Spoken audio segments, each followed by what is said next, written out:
Hey everybody, this is Stacy again. And as you know, if you know me, it's a big issue of mine that you guys make sure you price your estimates correctly. And so in this presentation, which I'd like to call a podcast, and this is one for every trade, I have them individually going to begin. We are beginning now individually for each trade. Well, we'll give you trade specific stuff, but when we talk about man hour uh, estimates is, and that's what I teach, right? Is how to produce your estimate and in terms of man hours. That way, it's so much easier to break it down and to pick it apart when you do it that way. And so these are some of the things we want to make sure you always include or think about when you're doing your man hour estimates.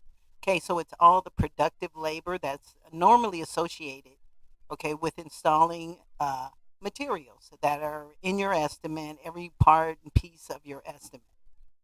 Okay.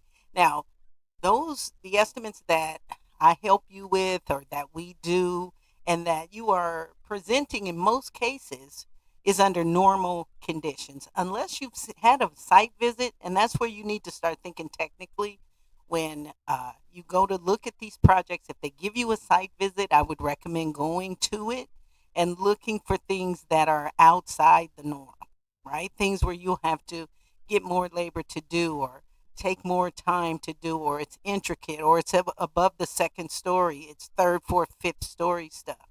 Okay. And so those are the things you need to be thinking about. Okay. And so the ones that you produce are pretty much under normal conditions. Okay. With reasonable plans and managed in a good way to help you maintain the productivity that you assume you're going to maintain when you discuss the project, when you sign the contract. Okay. So these are the things I want you to think about that should also always be included in your estimate. So these are things like even unloading. One, let's go over number one. Let me number them. Unloading. And you know what? I'm going to mark this video because it may be a little longer.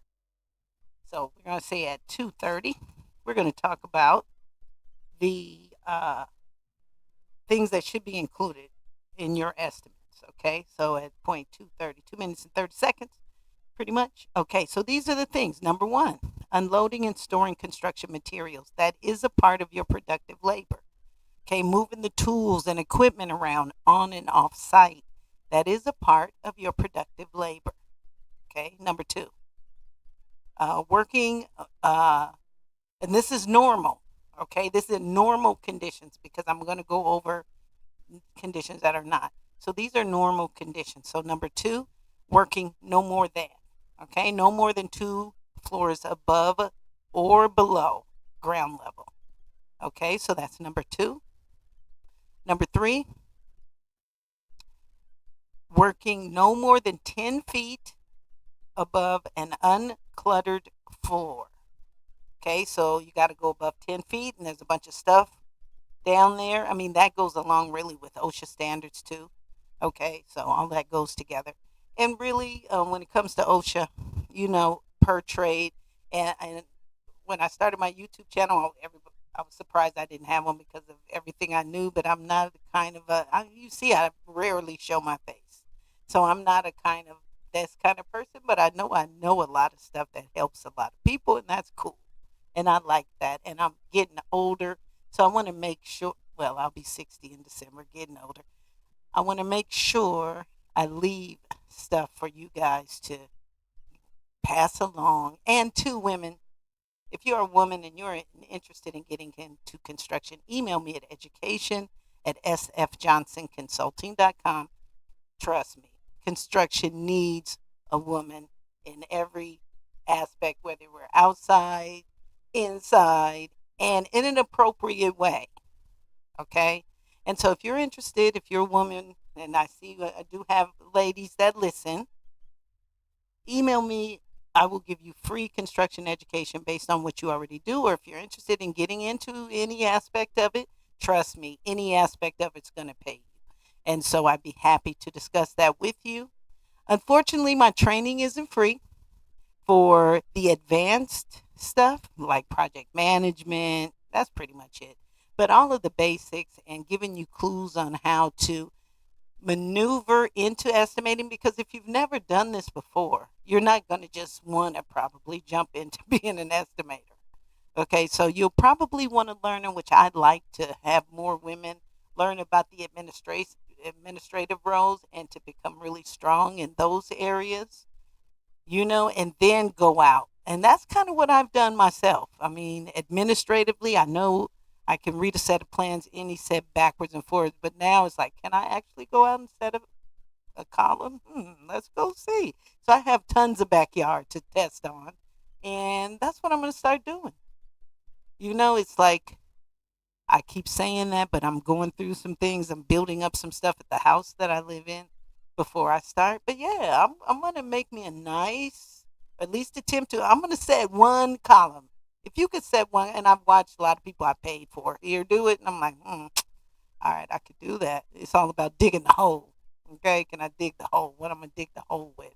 Because everything else you can get at Home Depot, right? So, but I say that to say you are good at what you do, but you've got to be able to know the office stuff. And I think women are more trained for that because we just think differently and we're more organized. And statistics say that. That's not just Stacy saying it.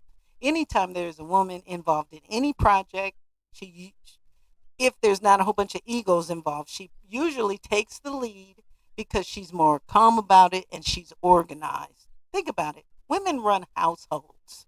Okay, most I know, including myself, for as old as my kids were before they left the house at 20 somethings.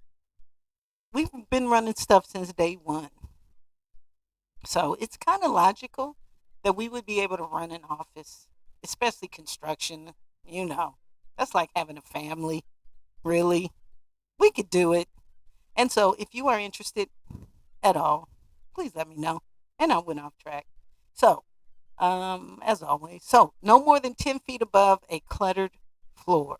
Okay, because if so, then we have extra costs that, safety for one thing. Okay, and you have to get up and down, right? You have to get up and down, and you have to secure the I mean, it's the safety issue when we talk about cluttered floors and stuff like that. Because if we have to move our equipment and there's stuff there, that's extra labor to go around it, to go above it, to not fall on top of it. You see, so you got to think about that stuff because nowadays, I've heard some of the dumbest reasons why some subs don't get paid for the extra time they spend. I mean, just some of the dumbest reasons. And so when you start off in a way that understand what you should be getting paid for, then you don't have to trip about people that want to just treat you like it's 1864. Okay? No, we don't do that. All right. So one was unloading and storing construction material. Two was working no more than 2 floors above. That's normal. Two, you give them first and second floor. That's normal. Three, no more than 10 feet above. And just remember 2 and 10 above an uncluttered floor. And that was 1, 2, 3, 4. 5, normal time lost due to work breaks. Okay. And so work breaks. Let's define work breaks. Work stoppage, is that a work break? I don't know. And that's where something you need to make sure you have specifically in a contract. What happens when somebody else causes me not to be on time with what I need to do? Okay. And, don't be so afraid to ask that question. Oh, I got to work. If you're only going to be treated as well as you let them know what you expect. You're only going to be treated as well as you expect to be treated. And so if you let them bull crap you about this thing or that thing or something else, then you set up a precedent not only for them to do it to other people, which it comes around full circle to you the next time, or it just makes for so much greed out there because it's just greed not to pay people what they should be getting paid. It just is. And that's never good for anybody. not for the quality of your work, okay, not for your work attitude. You go to work knowing you're going to get ripped off, but you got to finish because you have a contract. What? How do you go to work like that? Okay, so it's more about doing things the right way because it's the right thing to do, other than just making money. Because there's a million ways. That's why people kill themselves to get to America. There are a million ways to make money in this country. Beating yourself out of your own money for somebody else's benefit should not be one of them. All right, I'm talking like I talk to my sons. Okay, they know. Especially the electrical tech. He knows he's not a slave. So he may be brown, but he's sure not a slave. He knows his worth and that he's skinny and that he can get up in stuff. He knows that's worth something. So yeah, you should know it too. All right. So we got the time loss. So we'll have a second video talking about correction factors. Okay. And so, because I don't want this to go too long because I keep drifting off. All right, correction factors are just, if it's not normal, then what percentage of labor do I add or subtract if it's easier than normal? You know, we give them a break too. Everything's not one time something, 1.5 or whatever. It's not always that. Sometimes they get a break because it is easier than normal. Okay, so correction factors will be on the next video. But now let's just keep talking about different stuff that's normal. Okay, so normal, you're supposed to add that. Normal breaks, you know, just like at your job, right? I guess maybe they make you, if you have a job, they make you work a little extra for your lunch or whatever, but because they can. But normal breaks, whatever it caused you to take a break, hey, that's part of the production cost. All right. And see, it says lost, time lost due to breaks. So time lost isn't lunch. You know what I'm saying? So that's not time lost. That's to be expected. So I'm almost thinking, make sure in your contract there's a provision for that thing because it's gonna come up. Okay, because the GC hires people. You don't hire the people you have to depend on to do the work. And as a matter of fact, just a story that one of my students told me, an electrician, say that some of the folks in there, some of the folks he worked with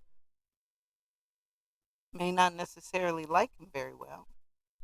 And so they'll go and snip the electrical guy's conduit wire, whatever, so when something don't work after the drywall's put in. That's just some dirty stuff. And, I'm 60. You reap what you sow. You really do. And so let's try to build an atmosphere on these construction sites because the people that work on them are from all over the place. To where stuff like that doesn't happen because that's ridiculous and stupid. All right. So, normal time, because that's not normal. Okay. That dude's got to go back and fix that stuff probably for free. And then he can figure it out because he's intelligent, right? He knows where the breakage is. And then he can see that somebody just cut it.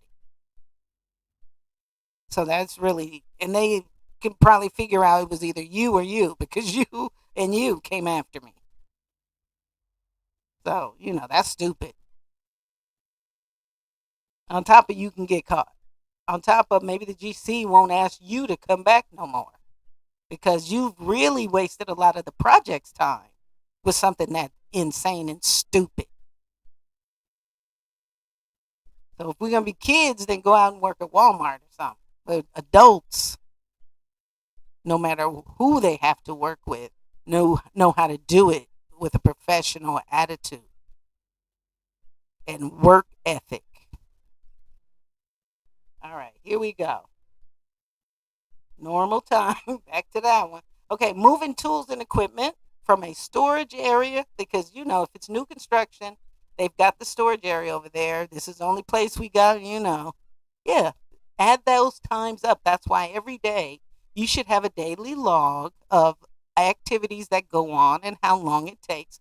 And if you are a sub on a project, at the end of that day, it would be very wise for you to have somebody initial that. And if they don't have time for that, just make it available, just print it out for them and email it to them. That's what we did today.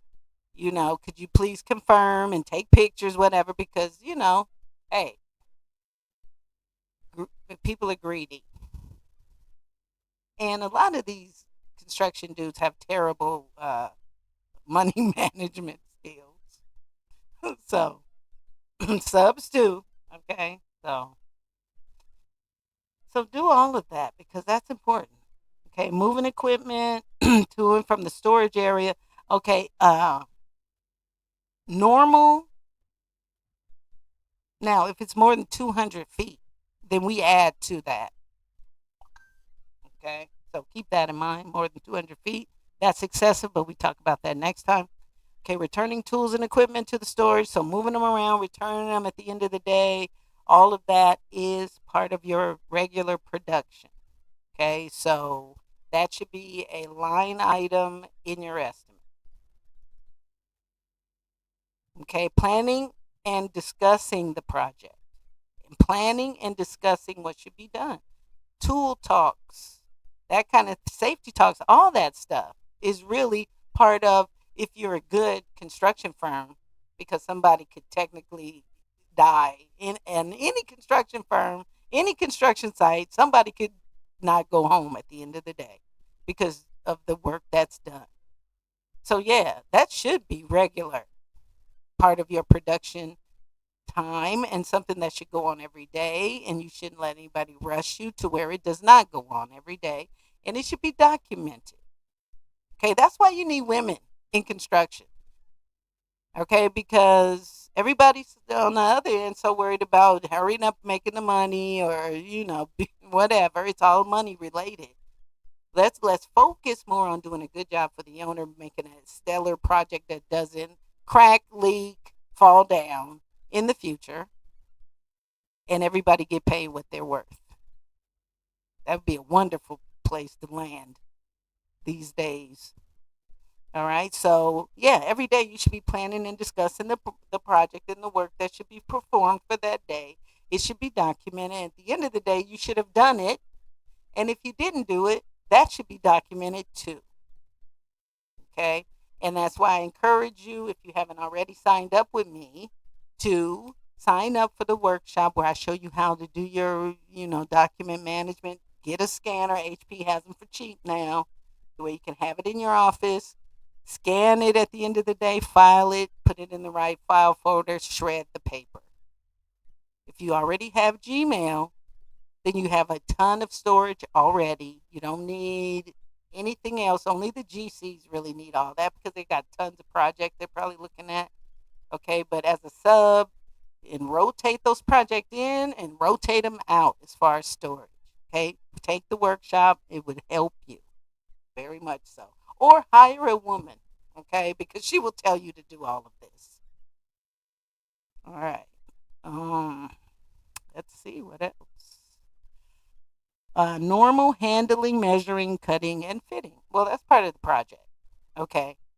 And two, let me add to that. If something's not right, and all of a sudden, if you're working this, and it always happens when you have small GCs that are working multiple projects, and now they know there's something that's not right, so they make you go get the right thing when they're supposed to have the right thing. That stuff you charge them for too. Or if you got what they told you was the right thing and end up being the wrong thing, and then you have to go back, you charge them for that. You charge them for time and material every time something is different than what you've agreed upon, or if there's something that you discover that wasn't there that you have to correct before you can move on. That's time and material. So if you keep doing that often enough, and especially when they want all these changes all the time, especially in residential, they'll stop because it starts to cost too much. Okay? Because if you just do everything for free, guess what? It doesn't cost them too much.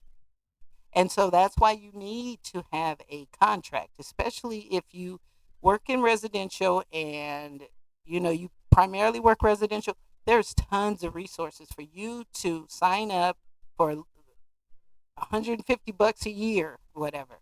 Well, you get a state specific contract where you can draw out the terms and the payment terms and all of that, and it knows what to put in there because that's what it does. Okay, especially with AI, they're probably even better. I'm talking about the one I had 15 years ago. Okay, now they're probably better.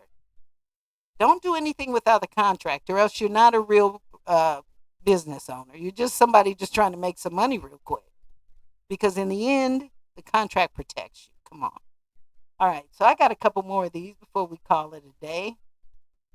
So the normal handling, measuring, cutting, fitting, yeah, that's part of the project. Okay. Especially if it's some specialty thing, tile that they want up and down and around. Okay, don't cheap yourself out on your labor when it comes to that, because, or else have somebody else do it. Because, you know, good labor is expensive in some cases. And if they want cheap labor, then they don't want a really good job. Because nothing, I mean, really, who wants to go and buy something cheap and think it's going to last? Come on now. That's why I buy Nikes. And now I stopped buying them because of other stuff. But you buy a 200 pair of Nikes, for me personally, they last 20. I've had a pair of Nikes 20 years, still looking good. Okay? Yeah, because they're not cheap. As opposed to some Shacks. Remember when they sold? No, you probably don't. You weren't probably born. But yeah, you got them from Walmart and they lasted about 30 days before they started to squeak. All right. So just let people know.